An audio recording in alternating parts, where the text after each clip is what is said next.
Քերծվածքակայուն, ջրադիմացկուն եւ հարվածակայուն լամինատների նշված տեսականին ձեռք բերեք իդեալ համակարգի խանութ սրահներից 1 քառակուսի մետրը սկսած ընդամենը 2450 դրամից։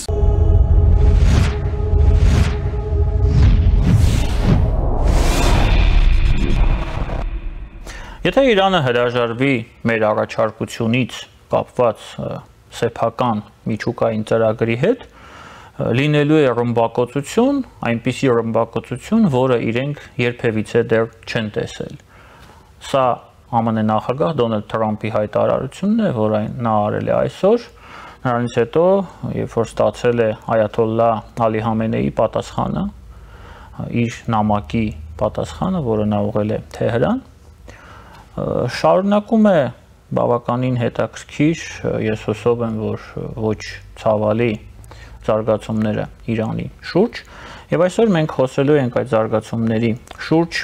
Իրանի Իսլամական Հանրապետության Մեջլիսի նախկին падգամավոր Ռոբերտ Բեգլարյանի հետ։ Բարև ձեզ, պարոն Բեգլարյան, ուրախ եմ ձեզ տեսնել տաղավարում։ Ըստ ձեզ ի՞նչն է պատճառը, հիմնական պատճառը, որը ստիպում է Իրանի ղեկավարությանը հրաժարվել Թրամփի առաջարկներից,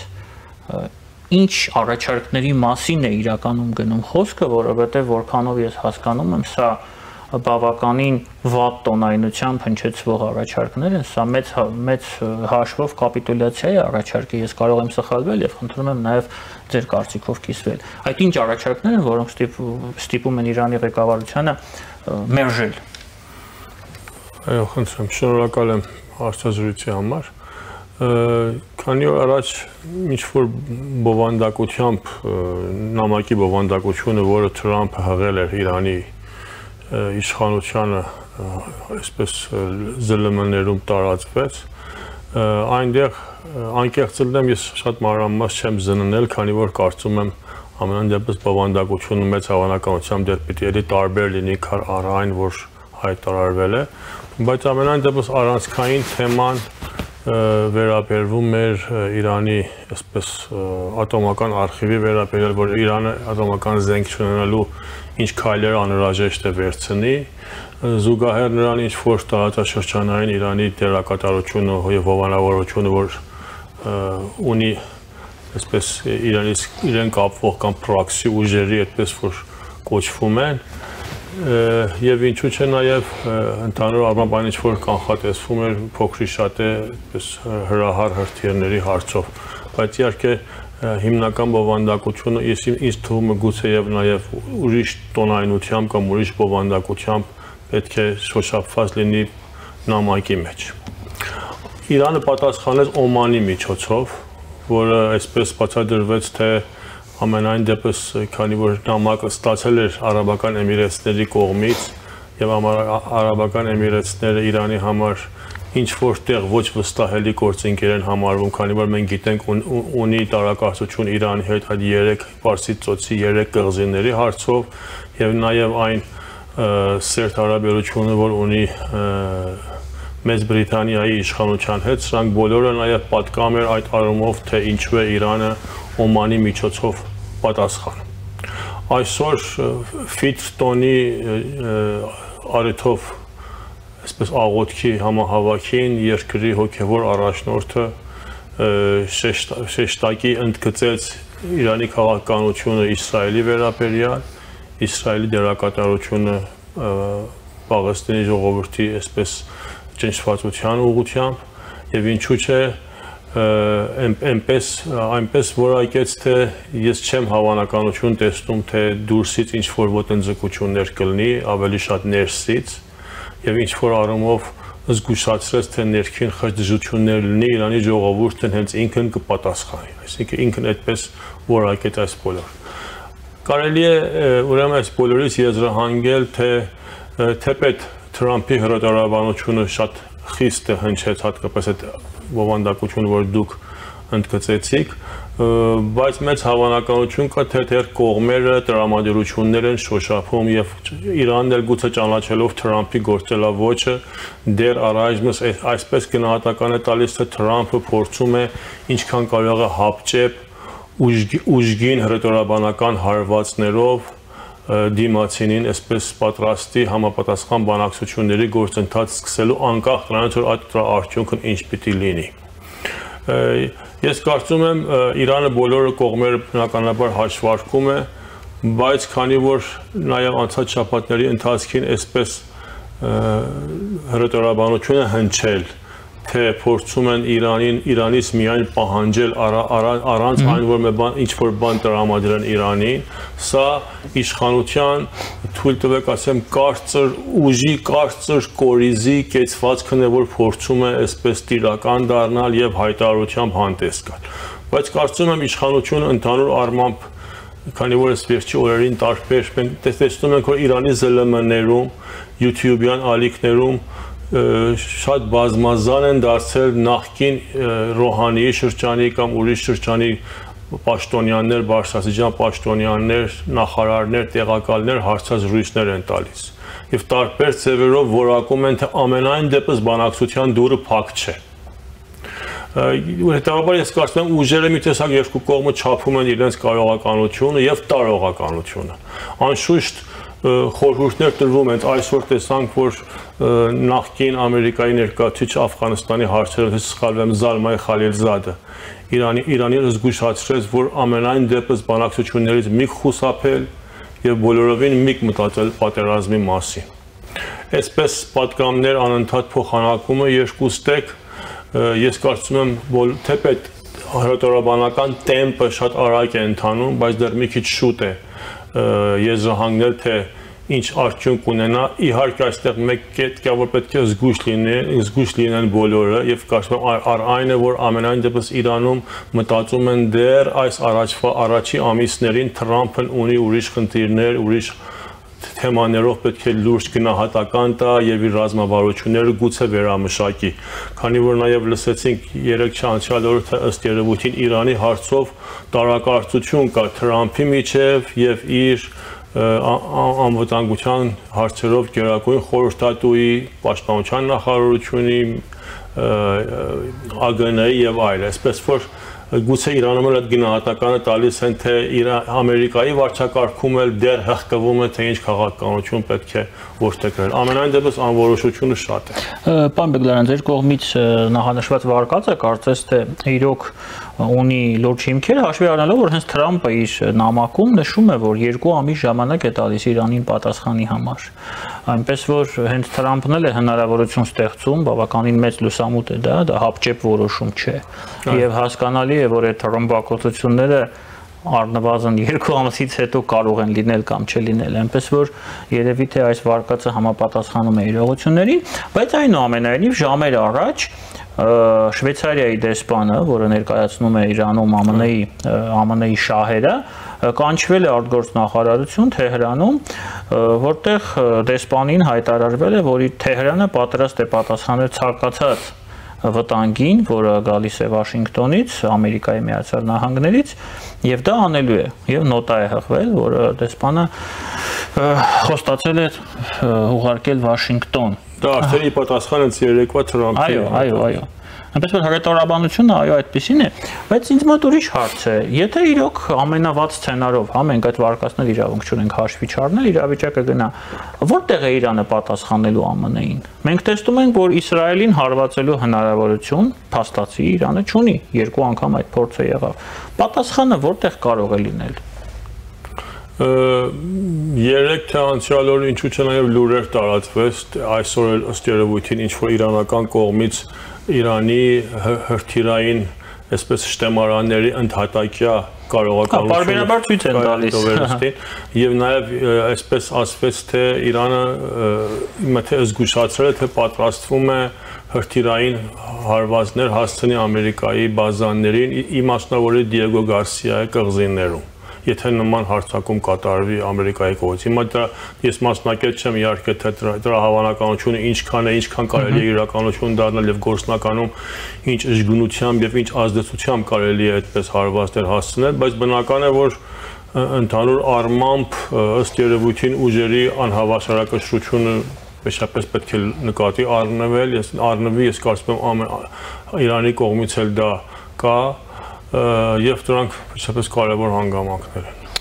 Պարոն Բեգլարյան, կա եւս մեկ սցենար ազդել Իրանի վրա ԱՄՆ-ի կողմից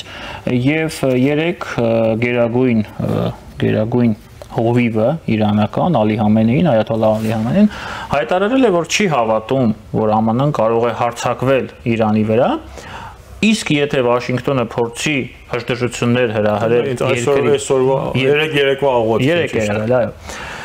դա լինելու է շատ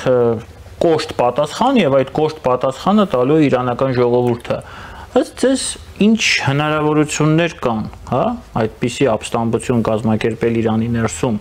ինչ հող կա դրա համար եւ ինչ պայմաններից կարող է օգտվել Իրանը կամ Իսրայելը, որպեսզի այդ ապստամբությունը Իրանում տեղի ունենա։ Թույլ տվեք ես մի քիչ անցյալից գամ եւ նաեւ սկզբում ես ասեմ, որ ինձ թվում է ճանաչելով այս պահին աշխարհակաղակական եւ համաշխարհային գլոբալ հարցերը, որ մեկ խոսքով թե տիրում է պայմաններին աշխարհակաղակական եւ թե հատկապես Թրամփի հռետորաբանությունը, իր ցանկությունները, որ ընդհանուր առմամբ փորձում է հարցերը թափով եւ շուտ լուծման հասցնել, գուցեև նկատի ունենալով իր առաջնահերթությունները, ասենք հիմա հեռավոր Ասիայում, Չինաստանի հարցով եւ այլը, թե եւ հատկապես այն գործելավոճը, որ մենք գիտենք Նաթանյահուն ունի եւ խնդիրները, որ ստեղծել է տարածաշրջանի համար, սրանք բոլորը այս ընկալումն է ստեղծում, թե գուցե ինչ որ շտապողականություն կա, թե Նաթանյահուի կողմից, թե Թրամփի կողմից, որ ինչ որ վերջնական եզրահանգման հասնեն իրենց հարցերը լուծելու Իրանի հարցով։ Դա ինչ որ կարծես այդպես ընկալվում է։ Իսկ մյուս կողմից, որ ուզում եմ խնդրեցի, որ մի քիչ հետից կամ նայեք մասնագետները ընդհանուր առմամբ քննարկելով Իրանի լրջագույն հարցերը 3 ուղղությամբ հիմնական հարցեր են տեսնում։ Տնտեսական ռեֆորմներ, որ իսկապես չափազանց անհրաժեշտ է եւ երկրի տնտեսական խնդիրները, որ սոցիալ-տնտեսական։ Մյուս կողմից արտաքին հարաբերությունների հարցը, որ արդեն մեր այսօրվա թեման է եւ նման խնդիրներ, որ գիտենք, եւ երանկյան երրորդ անկյունը Իրանում ներքին հասարակական լայֆսթայլի եւ մշակութային ընկալումների խնդիրն է։ Ըստ որոշ մասնագետների տնտեսականը եւ արտաքին հարաբերությունների հարցը ունեն իրենց խոսքով ժամանակ պահանջող եւ ծրագրավորման լուրջ խրթինություն պահանջող թեմաներ են։ Բայց ինչ վերաբերում է ներքին խնդիրներին եւ մշակութային հարցերին, ինչպես կանանց գլխաշորի հարցը, որ տեսնում ենք իշխանությունը ճկունությունները ցույց տվել անցյալ ամիսների ընթացքին, սրանք թե ավելի արագ լուծվելիք են, թե անմիջական շփման մեջ ժողովրդի հետ կարող են երկրի սոցիալական կապիտալը բարձրացնել, եւ թե այն, որ ինչ որ հանդարտություն կներշնչեն երկրի ներսում, իշխանության ընդհանուր առմամբ օրինականության մակարդակը կբարձրացնեն եւ ժամանակ կտան իշխանությունը, որ հետագա հարցերը լուծի։ Ես ինձ թվում է Ամերիկայի Միացյալ Նահանգները եւ Իսրայելը փորձում են սանկցիաներով եւ քաղաքական եւ անվտանգային ճնշումներով Իրանին պարտադրել, որ այն տնտեսական եւ անվտանգային հարցերով ավելի արագ ռեակցիա ցույց տա եւ ինչ որ շտաբողականությամբ գուցե կարողանան իրանք լուծման հասնել եւ այդ ճնշումների ազդեն երկրի ներքին իրավիճակը, որ այդ խժդժությունները առաջացնեն։ Հետևաբար Իրանի իշխանությունը ժամանակ չունենա ինչ որ վերստին լեզու գտնի իր ժողովրդի ներքին հարցերով համաձայնության հասնելու հարցով։ Հենց այդ առումով, որ ես կարծում եմ երկրի հոգևոր առաջնորդը այսօր հենց այդ զգուշացրեց, որ ես չեմ կարծում արտաքին հարվածները այդպես լինի, որ ասվում է, առ ներքին հարցեր եւ ինչու՞ զգուշացրեց, որ դուք էլ մեջբերում կատարեցիք։ Այս խոսքով հավասարակշռություն այս 3 կարևոր գործոնների ինձ թվում է ռազմավարության տարբերություն կառաջացնի եւ առաջացրել է արտաքին ուժերը ի դիմաց Իրան եւ Իրանի ներքին հանդարտությունը, որ մեկ խոսքով ուզում է սկսի իշխանությունը վերստին վերաբացատրել իր հարաբերությունը ժողովրդի հետ, որը ժամանակ ունենա համապատասխան ռեֆորմների եւ համապատասխան բանակցությունների, անշուշտ այն արժանապատվությամբ, որ մենք գիտենք Իրանը պատմականորեն այդպես հանդես է գալիս։ Իսկ որքանով է կարևոր թուրքախոս Իրանի քաղաքացիների գործոնը հյուսիսային Իրանում, որոնք ապրում են Թեբրիզի շրջակայքում, այսպիսի սցենարի եթե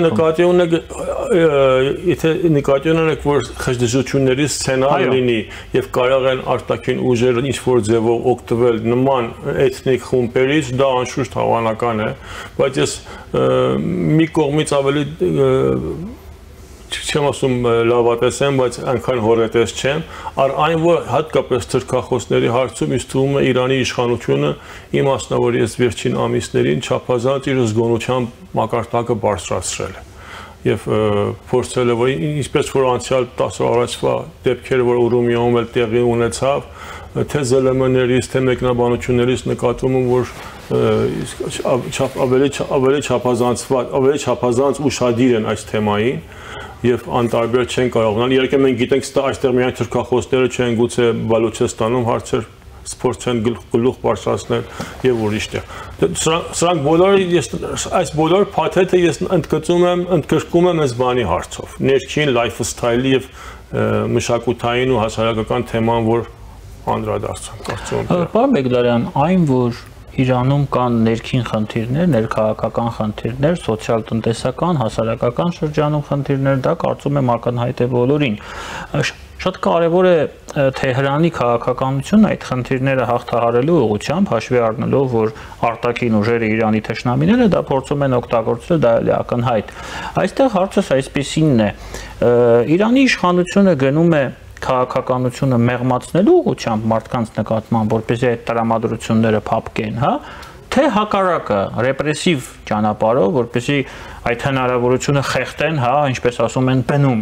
Եվ այդպես իրականում որ ճանապարհն է ավելի պրոդուկտիվ։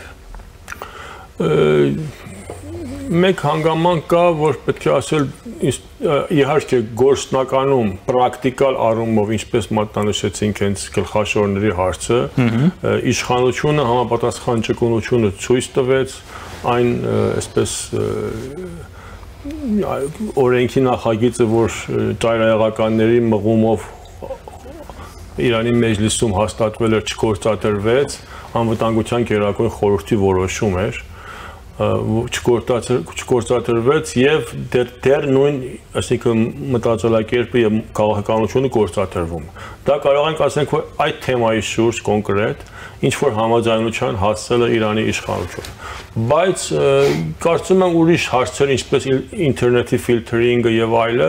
դեռ մեկ խոսքով իշխանության մեջի ուժերը դեռ չեն կարողացել իրենց կարողականությունը բալանսեցնել կամ կարելի է ասել բալանսավորված են, որովհետև վերջնական եզրահանգման դեռ չեն կարողանում հասնել։ Թե ինչքան ազատ թողնեն, ինչքան ճնշում բանաստեն եւ այլը, Նաև քանի որ այդ թեմաները, օրինակ ֆիլտրինգի հարցը, գուցե ուղղակի կապված է արտաքին ուժերի կարողականությանը եւ միջամտությանը, եթե երկրում ներքին խժժություններ սկսի, դա զգուշացնում է իրանց, որ դեռ ձեռնպահ մնան ավելի այսպես ազատությունների հարցով։ Մեկ խոսքով ես կարծում եմ ձեր ասածը ճիշտ է, որ եւ տրամաբանությունն էլ այն է, որ Իրանը պետք է ներսում հենց այդպես մեկնաբանություններ ես տվեցի հասարակական լայֆսթայլի հարցերով ավելի ճկունություն ցույց տա, որ իր սոցիալական, հասարակական կապիտալը բարձրացնի հետագա ծրագրավորումների համար կամ ասենք բանակցություններ կամ ավելի էներգիա խլող հարցերին, ինչպես արտաքին հարաբերություններն։ Բայց կարծում եմ դեռ ներքին ուժերը չեն կարողացել հասնել ինչ-որ եզրակացնել եւ դա ինքը մտահոգության տեղիք է տալիս։ Պարոն Բեգլարյան, ես վստահ եմ, որ այս պահին Դոնալդ Թրամփի վարչակազմը իր հնարավորությունների պիկի վրա է, մաքսիմումի վրա է, հաշվի առնելով, որ այս պահին ունի իշխանության մաքսիմումը։ Մենք գիտենք, որ նոյեմբերի 3-ին 26 թվականին տեղի կունենան այսպես կոչված միջանկյալ ընտրությունները եւ հայտնի չէ թե ով է այդ ընտրություններում հաղթելու։ Եթե հաղթեն դեմոկրատները, արդեն Թրամփի իշխանությունը այնքան էլ լիարժեք 100%-անոց չի լինելու, եթե կարելի է այդպես անվանել Ամերիկայի դեպքում։ Եվ ըստ դրա ես կարող եմ գալ եզրակացության, ես եկել եմ այդ եզրակացության, որ ամենահարմար պահը, որպեսզի Իսրայելը հարված հասցնի Իրանին, դա հիմա է։ Այս 1 տարին է, 1-1.5 տարին մաքսիմում։ Ըստ ձեզ Իրանը կարող է այդ պահը օգտագործել եւ եթե չօգտագործի, Դա արդյոք նշանակում է, որ այլևս դրանից հետո, եթե իրավիճակը ԱՄՆ-ում փոխվում է, մենք կարող ենք ֆիքսել, որ Իրանը հրաժարվելու է այդ մտադրություններից եւ իրականում այդպիսի մտադրություն չունի։ Ինչ մտադրություն։ Հարվածել Իրանի տարածքին։ Իրանը թե Իսրայելը չէ։ Իսրայելը հարվածի Իրանի տարածքին, օգտագործելով Ամերիկայի հնարավորությունները, Ամերիկայի օգնությամբ, միգուցե միջամտությամբ, միգուցե մասնակցությամբ, բայց հայտնի է, որ այդ ամենի թիվ 1 բենեֆիցիարը, հա, կողմը դա Իսրայելն է։ Այսինքն Իսրայելը պետք է 1 տարի ու կեսի ընթացքին այո, որովհետև իր համար ամենահարմար պահն է, սրանից հարմար պահ չի լինելու։ Ինձ մոտ կա այդպիսի տպավորություն։ Գուցե եւ այն բաժինը, որ ես խոսքի սկզբում ասացին, որ գուցե ինչ-որ շտապողականություն է նկատվում, հենց դրանից է բխում։ Ես հենց դա եմ շարունակում, ձեր միտքն եմ շարունակում։ Կարելի է, ես չեմ հերքում, բայց մեկ հանգաման կա, որ իսկապես Իրանի ռազմական եւ ռազմավարական հզորության խորքը ես անկեղծ չեմ տիրապետում, որովհետեւ ոչ մասնակետ եմ, ոչ էլ առնչակից եմ եղել նման թեմաների հետ։ Եվ մասամբ էլ եթե ինչ-որ դեպքերը պատահում, ասենք օրինակ Սիրիայի հարցերը կամ Լիբանանի հարցերը կամ Համասի վերաբերյալ, երբ որ տեսնում ենք ԶԼՄ-ներում մեկնաբանություններ, թե եթե Իրանը իր ասած ձևով կամ իր ասած ժամանակով չարձագանքեց, նշանակում է իր կարողականությունները գուցե այն չէր, որ ինքն ասում էր։ Տեսնում ենք, որ խոսվում այս թեմաների շուրջ։ Եվ բնական է, որ գուցե ընդհանրապես այսպես շարքային ունկնդրին էլ այդպես հարցեր կհետաքրքրի եւ նման եզրահանգման գուցե հասնի։ Ես հստակ չունեմ այդ պատասխանը, հատկապես այդ բաժինը, որ դուք ասում եք, եթե հարաճիկա մետալով կեսում չարվի, էլ գուցե չկարողանան անել։ Հարցերը շատ փոփոխական են իրականությունները, ինձ թվում է, բայց հարցի մյուս կողմն էլ կա, որ նաև այստեղ միայն թեպետ մի պահ չմոռանանք, որ միայն այստեղ այս 3 երկրների հարցը չի, այսինքն Իրան, Իսրայել եւ ԱՄՆ, թե ուրիշ ուժեր կան եւ հատկապես տարածաշրջանի երկրներ, որ իրանց հետ առաջիկա ծրագրերը ունեն, թե ինչքանով իսկապես Իրանը կարող է հետագային կամ այդ ուղղությամբ սպառնալիք լինի այդ երկրների անվտանգությունը եւ իրենց խաղաղ կերպով իրենց զարգացման process-ներին խանգարելու հարցով Իրանի կարողությունը նկատի ունեմ հատկապես Պարսից ծոցի արաբական երկրների եւ այլը, սրանք ինձ թվում է կարեւոր գործոններ են, որ անկեղծ պատասխանը չունեմ, Հասկանալի է։ Պարոն Բեգլարյան, Թրամփը նաև երեք հայտարարել է լրագրողների հետ զրույցի ժամանակ, որ Ամերիկայի Միացյալ Նահանգները նաև ցանկանում են 2 շաբաթվա ընթացքում Իրանի նկատմամբ կիրառել այսպես կոչված երկրորդական տուրքեր, եթե Թեհրանը չհամաձայնվի այդ գործարքին իրանական միջուկային ծրագրի շուրջ։ Սա նա անվանել է որպես ռեզերվային տարբերակ, որը կկիրառվի կամ չի կիրառվի 2 շաբաթվա ընթացքում։ Այսպիսի հնարավորությունը,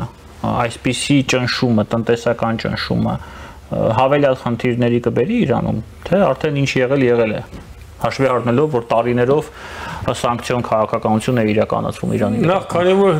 ասել ձեզի, քանի որ այդ ամենաբարձր մակարդակի սանկցիոն քաղաքականությունը կա, ես մի քիչ էլ չհասկացա երկրորդ կարգի տուրքերն ինչ ես էլ չգիտեմ։ Միթե ասենք ինչ որ ասենք գույքատեսակներ երկրորդ, երրորդ, չորրորդ ձեռքից շրջանցելով հասնում էին Ամերիկա, հիմա ամերիկան դրանց մոնիտորինգ անելով վերստին փորձի ինչ որ ասենք մաքսադրույք պարտադրի նրանից, եթե ուզենանք տնտեսական տերմինոլոգիայով հարցին նայենք։ Բայց տեսակետ կա, որ ամենայն դեպս ամերիկացիք այդ հնարավորությունը դեռ ունեն ավելի ճնշումներ բանաստել, քանի որ մեծին մասամբ հատկապես այս նավթային առևտուրի հարց, որ անցյալ տարիներին Իրանը ունեցել է, իմաստավորի դոլարի առևտրի խնդիրով, որ շատ տեղեր եղել է, ամենայն դեպս ամերիկացիները այսպես տեղյակ են եղել, թե ինչեր է կատարվում, բայց Թրամփի վարչակարգի քաղաքականությունը այն է եղել, որ ամենայն դեպս այդ հարցով ճկունություն ցույց տա, ինչպես որ արդեն նավթի առևտրի հարցում հենց անցած շաբաթների ընթացքին տեսնում ենք, որ ենթադրենք այնինչ փոքր զտարաններ Չինաստանում արդեն հնարավոր չի որ նավթ գնան Իրանից եւ այլը։ Պետք է տեսնել, այսինքն ես կարծում եմ, որ մասնագետներ կան, որ